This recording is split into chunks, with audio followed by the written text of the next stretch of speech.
बैल का दूध। हमेशा की तरह एक दिन मौका पाकर दरबारी बीरबल के खिलाफ बादशाह अकबर के कान भरने लगे।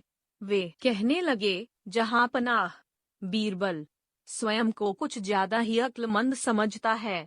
यदि वह इतना ही अक्लमंद है तो उसे कहिए कि वह बैल का दूध लेकर आए। दरबारियों की बातों में आकर अकबर ने बीरबल की अक्लमंदी की परीक्षा लेने की सोची। बीरबल उस समय दरबार में उपस्थित नहीं था। जब वह दरबार पहुंचा तो अकबर बोले, बीरबल, क्या तुम मानते हो कि दुनिया में कोई कार्य असंभव नहीं? जी हुजूर, बीरबल ने उत्तर दिया। तो ठीक है, हम तुम्हें एक काम दे रहे हैं। तुम्हें उसे 2 दिवस के भीतर करना होगा। फरमाइए हुजूर, आपके हर हुक्म की तामीली मेरा कर्तव्य है। बीरबल सिर झुककर अदब से बोला, जाओ, जाकर बैल का दूध लेकर आओ। अकबर न आदेश दिया। आदेश सुनकर बीरबल भौंचक्का रह गया। इधर दरबारी मन ही मन बड़े प्रसन्न हुए। वे जानते थे कि यह कार्य संभव है, क्योंकि दूध गाय देती है, बैल नहीं। क्यों बीरबल, तुमने कोई जवाब नहीं दिया? अकबर बोले, बीरबल क्या कहता? वह बहस करने का समय नहीं था। हामी भर कर वह घर लौट आया। घर आकर उसने गहन सोच विचार किया। अपनी पत्नी और पुत्री से भी चर्चा की। आखिरकार सबने मिलकर एक उपाय निकाल ही लिया। उस रात बीरबल की पुत्री अकबर के महल के पीछे स्थित कुएं पर गई और पीट पीट कर कपड़े धोने लगी।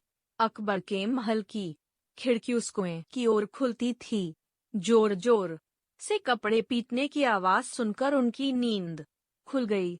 खिड़की से झांकने पर उन्हें एक लड़की कुएं पर कपड़े धोती हुई दिखाई पड़ी। अकबर ने वहीं से चिल्लाकर उस लड़की से पूछा, बच्ची, इतनी रात गए कपड़े क्यों धो रही हो? बीरबल की पुत्री बोली, हुजूर, मेरी माता घर पर नहीं है। वे कुछ महीनों से अपने मायके में है। उनकी अनुपस्थिति में आज मेरे पिता ने एक बच्चे को जन्म दिया। दिन भर मुझे उनकी सेवा शुश्रूषा करनी पड़ी। कपड़े धोने का समय ही नहीं पाया, इसलिए रात में कपड़े धो रही हूँ। कैसी विचित्र बात कर रही हूँ बच्ची। आदमी बच्चे पैदा करते हैं क्या?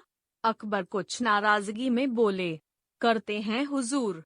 जब बैल दूध दे सकता है तो आदमी भी बच्चे पैदा कर सकते हैं। बीरबल की पुत्री ने उत्तर दिया। ये सुनना था कि अकबर की नाराजगी हवा हो गई और वे पूछ बैठे, बच्ची, कौन हो तुम?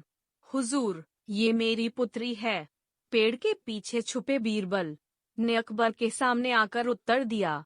ओह, तो ये तुम्हारा स्वांग था? अकबर मुस्कुराते हुए बोले, गुस्ताखी माफ हुजूर, और कोई रास्ता भी नहीं था अपनी बात समझाने का।